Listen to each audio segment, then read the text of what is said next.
Welcome, Drink with James, episode 174.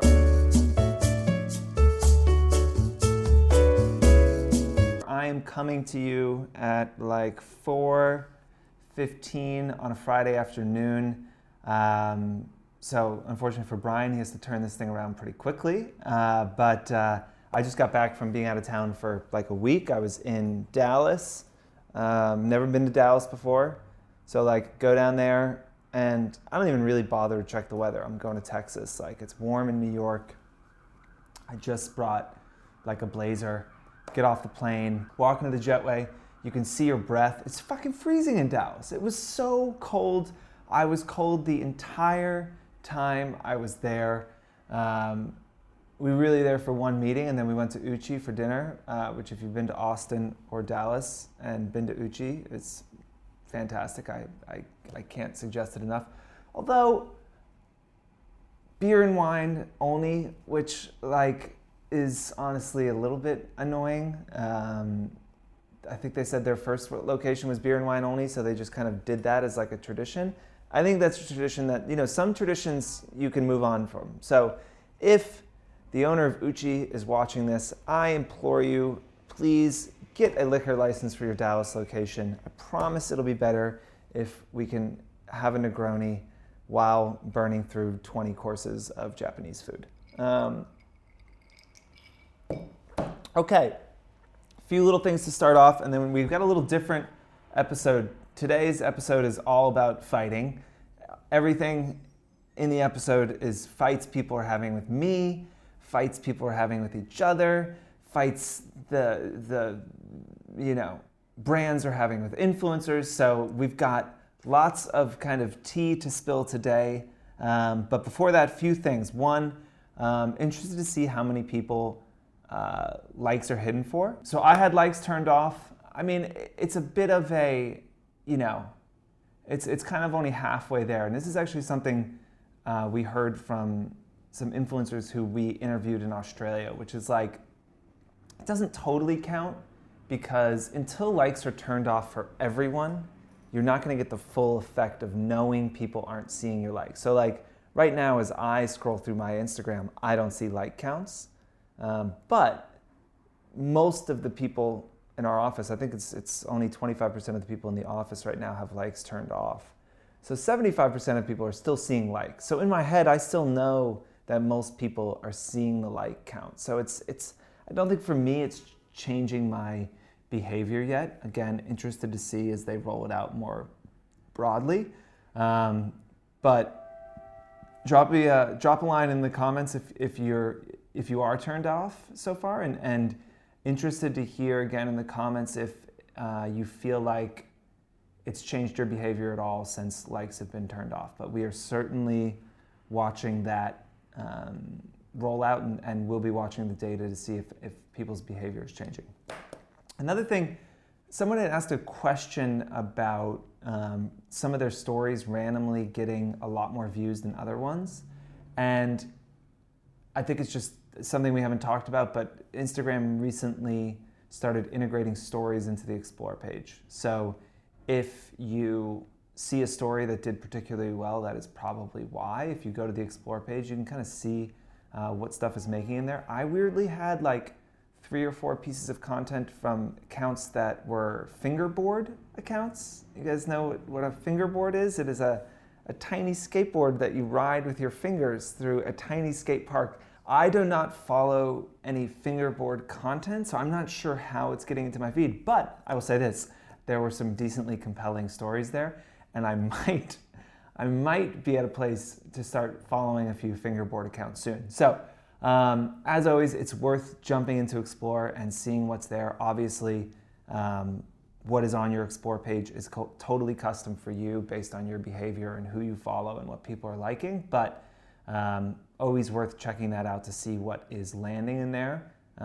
Since the Explore page, while it doesn't have the power it did 5 years ago, it still certainly has some power to move the needle for you.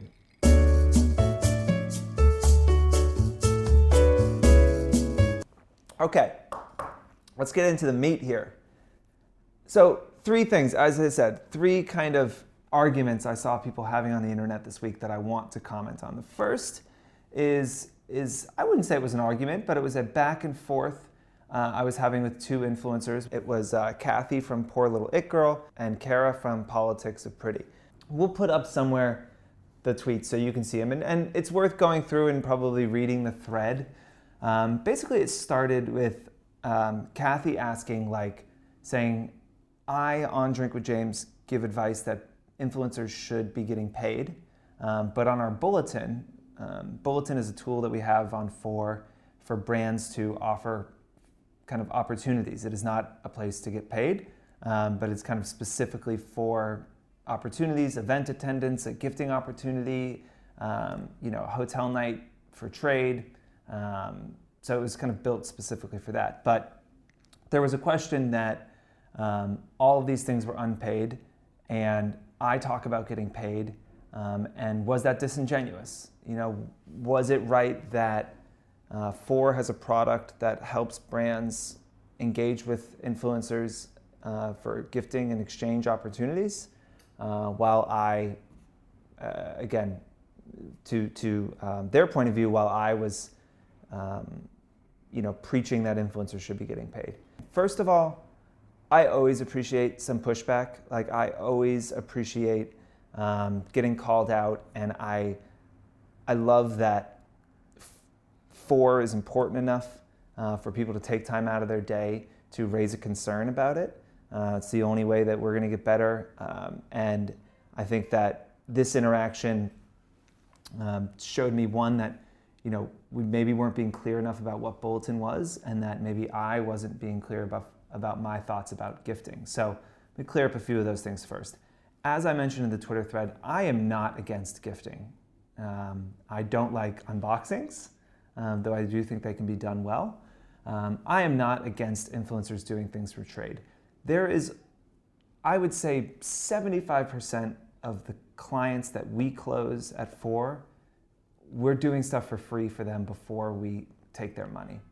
And if you look at a sales process, I used to kind of talk about this process a lot, and I say it starts with a relationship, and then it goes to validation, and then there's an opportunity, and that is kind of, from that opportunity, that's how you end up closing a sale.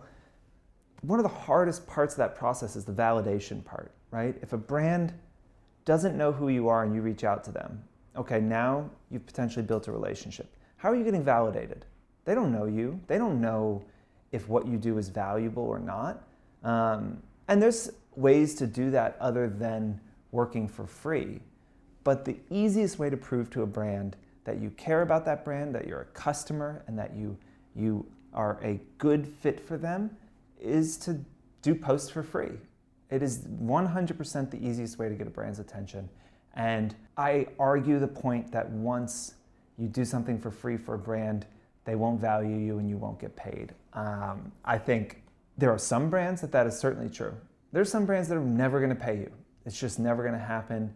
And if you do a free post for them, they will take that free post and say thank you, and they will never pay you. But again, when I used to do this stuff, when I used to shoot, when I was a photographer, I did a lot of work for free that I then transitioned into paid work.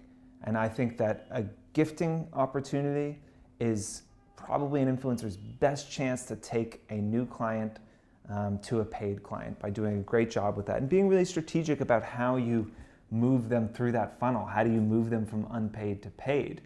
And so if there is a feeling that I do not believe in influencers doing work for trade, then I have not been really clear about my feelings, and I apologize for that. The other thing is, our bulletin tool and what it does. It is not designed to allow brands to pay influencers. We have other tools that brands can use to pay influencers. We have probably paid influencers $30 million or more. Obviously, I believe in influencers getting paid. As I stated in this tweet, I've built my entire career on trying to help influencers make a living doing this. Some of my favorite moments of running this company are when influencers come up to me and say, hey, they quit their job because of Fohr, because of the work that they've been able to get through here. So again, Obviously, I am not for brands taking advantage of influencers, but it's such a small percentage of our community that we get to work with on a paid basis that we wanted to give clients a way to engage up-and-coming influencers, micro-influencers on gifting and trade deals, and that is why we built Bulletin. So far, it's been super successful. We again, we're not. It's totally opt-in, and it's totally up to you if you want to do these things or not. These opportunities come from our clients, not from us. Again, when we work with our clients, we only do that on paid campaigns. But that tool is there to help people that are just kind of, who are looking to build more brand relationships. It's there to help them do that. And if you're at a point in your career where you're not taking paid work, one, I would say that it's probably not a line to draw completely. Again, talk to Adelia. Chriselle Lim does shit for free for brands, and I guarantee she's making more money than most people in this space. So I don't think anyone should be drawing a line and saying, I do not do free work. I do not take gifting campaigns. But if you're at a place in your career where you don't, you don't want to do that, great. Good for you. Then don't do it. And that's awesome, and you've kind of graduated. But that's not for everyone, and we need to have tools at Fohr that help influencers that are still building their businesses. And that's a big part of what Bulletin is. And I feel like there's this feeling that it's there to take advantage of people, and that's just not it at all. There was a comment that maybe the language was a little bit misleading. So we're going to look at that language and revamp it and be a bit more clear about what these opportunities are. But I will go on record and say that I think gifting is absolutely an incredible tool for influencers to validate themselves to brands and move clients that are not paying them to clients that are.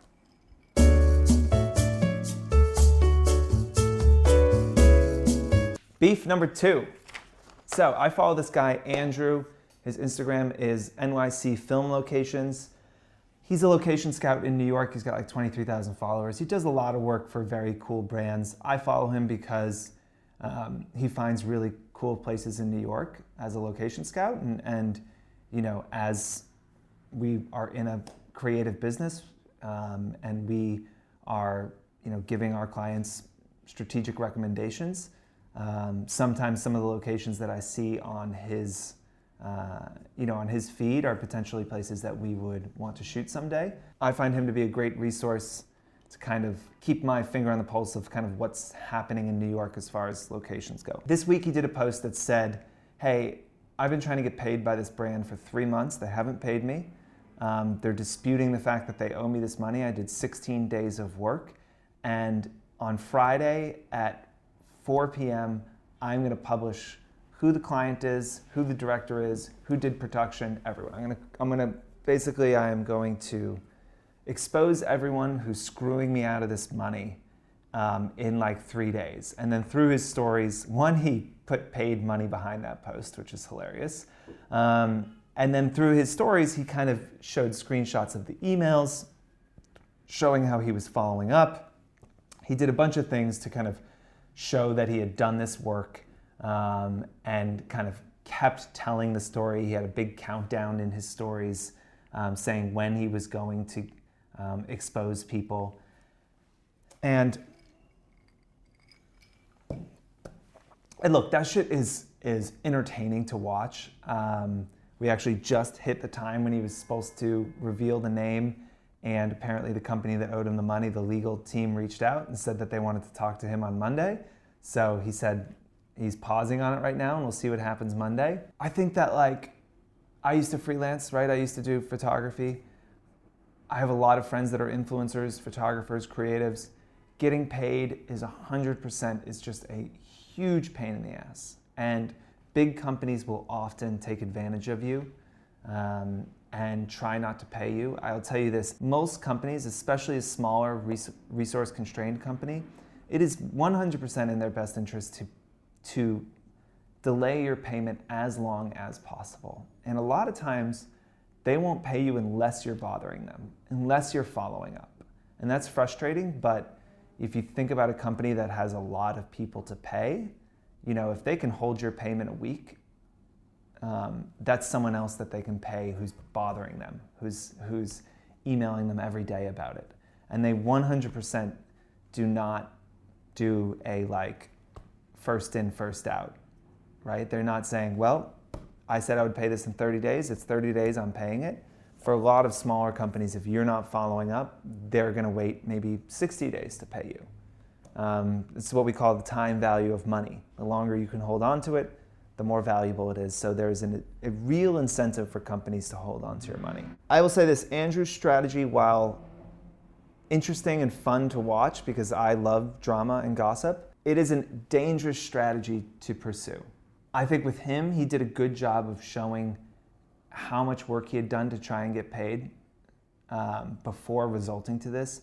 Going to social and putting a company on blast is absolutely should be the last thing you do. I'm not saying you shouldn't do it. I think there is 100% of time and place. And if you have gone through all of the appropriate avenues you could to get it done, then absolutely you should do that. But I would start, if it's me and I've reached out to the person and they haven't said anything. When I couldn't get paid once, I had 6 or 7 invoices for this brand that were due that they weren't paying. I just called the main number and asked to get connected to accounting. I went around the person that I was working with at the brand and went straight to accounting, and that was helpful. You can email accounting at whatever the brand name is, whatever their URL is. You can try that. You can go to LinkedIn and try and find their CFO on LinkedIn and send them a message. Send their CEO a message. I guarantee if we've ever been late on a payment, I get an email, that's not an email I like to receive as a CEO, and I immediately forward it to my CFO and the account person and say, what the hell is going on? Why am I getting this email? So that gets things done. So if you're hitting a wall with the person that you're working with, go around that wall first. Do not then go to social. So if you've done that, if you've emailed the CEO and the CFO and you've hit people up on LinkedIn and all of these things and you're still not getting it, I would then email all of those people again and say, hey, my next step is I'm going to have to take this to social. And I'm going to have to talk about this on social media. That's not a threat. That's just giving them one more chance to keep this private, right? Because you do risk the chance of kind of looking unprofessional, which is not fair at all because it's the brand that is being unprofessional, not you. But you risk the chance of looking unprofessional when you bring this to social. So give them that one more chance and say, that's my next step. I'm at my wit's end. I don't know what to do with you people, but next step is it goes on social. And then, I think you can post it. I think you can put brands on blast if you feel like they're doing something wrong or they're not paying you. But give them the chance. Give them the opportunity first. When I was younger and maybe not as reserved as I am now, I remember putting a company that we worked with on blast on Twitter before I really complained through the appropriate outlet. The CEO ended up calling me and I felt embarrassed, honestly. I didn't really think about the fact that they would see that. I don't know what I felt like. It just sometimes feels fun to complain. And I kind of felt like shit afterwards. Even though they took care of it, I felt like I didn't give them the chance to do the right thing before I did a classless thing, which was to just put someone on blast on Twitter without trying the appropriate method. So I'll tell you this, I will be watching what's happening Monday to see if they make it good. The dramatic gossip lover in me wants legal to not pay this guy so that he releases the names, but I'm sure this will work and he will get his money.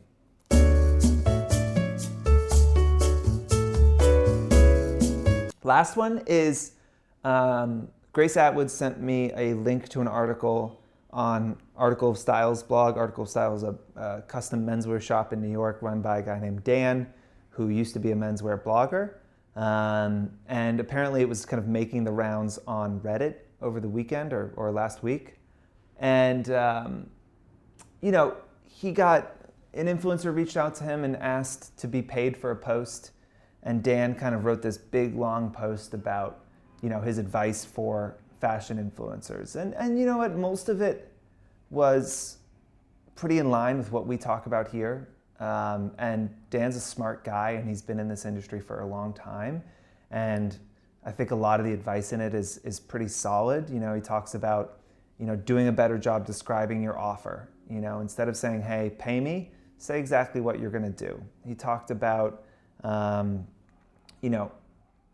telling the brand who your audience is, giving them a sense of who are these people? Are they 35-year-old guys that are really into style who have disposable income, or are they, just following you for a distraction?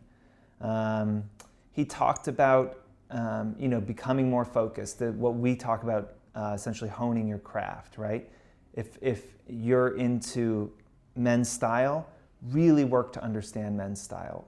Understand, how the clothes are constructed, what makes them special, who the players are, what the history is. I think that's great advice. He talks about not blaming the algorithm, which again, obviously we talk about all the time. It's not the algorithm's fault. You need to be out there creating value for your followers and creating great content. And there's a lot of people that are doing really well on the algorithm, and so it's probably more a you thing than an algorithm thing. I think for me, and I would say this to Dan, and maybe Dan, if you see this, maybe you should come on the show and we should talk about it. I think that for me, where it missed was, one, the tone was super condescending. To me, it sounded a bit like a grandpa being like, rap isn't music because there's no instruments, so it can't be music. And it's like, well, no, rap is music, and a guitar does not, a song doesn't have to have a guitar in it for it to be music. And I think that Dan came up at a time in the internet when it was all about your knowledge. Being an influencer was about how knowledgeable you are, and that world has changed, right? And it's not as important to have an encyclopedic knowledge about menswear to be a menswear influencer. And I sometimes miss that world, but that world is gone. So, I think that some of the arguments he was making felt like someone just lamenting the passing of the torch, the fact that the world is kind of a different place. It's like people being like, oh man, it's like those memes about people enjoying themselves without their phones, right? And it's usually two animals ripping a zebra carcass apart or something. But the point is, it's the world has changed, right? You can say, oh, childhood used to be so much more pure without phones, but it's cool, but phones are here. So what the fuck are you gonna do? The world has changed. And I think that, a few parts that didn't resonate, and we'll put a link to the article up because I think you should read it, because again, I think on the whole, it's really good advice.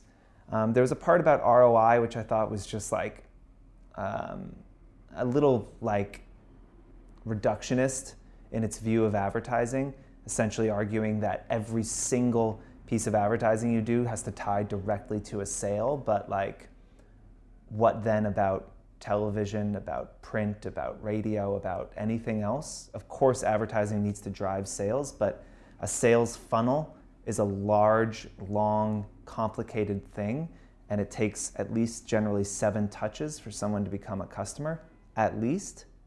And so the idea that a post from an influencer has to generate twice as much sales as the post cost is fucking ridiculous, honestly, and is a pretty naive view of advertising, if you ask me. He also says there's a big bubble coming, and if you have over 1 million followers, it's going to zero. Again, that's a pretty dumb comment, honestly, and just not true. There is no bubble in the influencer marketing. Will there at some point be a correction in the market? Yes, I absolutely think so. The market is growing. It's growing really quickly. And like every single fucking market ever, it will hit a place where it's the peak and there will be a drop. And then it'll kind of steady. It'll like it'll level out, right? And then it'll kind of probably level out and continue to grow a bit again. And then there'll be new things that come along that pick away at that ad spend. And yes, over time, the market will grow to a point, and then over time it'll shrink. That is free market economics. Like, that is every fucking market. But calling it a bubble it's again, it sounds like the hope of someone. I hope it's a bubble because I can't wait for these fucking influencers to just like lose everything. Like, that's the tone. And it's like, it's not helpful, and it's not really very intelligent. And I know Dan's a smarter guy than that. Influencers have completely changed media. They've totally changed the way people interact with storytelling and with brands and the way they consume content. And that is just like not gonna change, right? Like, brands have advertising dollars and they're gonna continue to spend them, and they need to find places to spend them. And as we said before, money follows attention. And as long as people are paying attention to influencers and to these social platforms, brands will be paying them. Unlike until there's something else that catches our attention, this is the reality. So, to say there's a bubble, again, is more of it generally is coming from people that they want to wish that into existence. It's not a real thing. So, on the whole, I would go read the article, but I think that there is 100% a place to criticize and critique influencers, and they absolutely can do a better job of pitching themselves and running their businesses effectively. We're actually doing a For You about this on Wednesday. So if you're in New York and you want to come to that, maybe we'll put a link somewhere, right? For you to come to our For You. It's all about running your business more effectively. You can critique someone without disrespecting them. And I hate the critique pieces of influencers because they're filled with so much hate and spite and disrespect. And these are people trying to build a business, and again, sometimes the way they do that may be inelegant, but wishing their destruction is a pretty fucked up response to somebody reaching out asking to work with your brand. So, Dan, if this gets to you, we know each other. We both love suits. Would love to have you on the show to talk this out at some point. And we can have a little fight in person, which I don't know that we've really done on Drink with James, but would be great. We wouldn't really fight. Yeah, maybe, yeah. We'll both get our fingerboards and see who can do better tricks. Anyway, Fight Club, Drink with James Fight Club edition is over. Thank you guys very much. I'm going to go enjoy my weekend now. Cheers.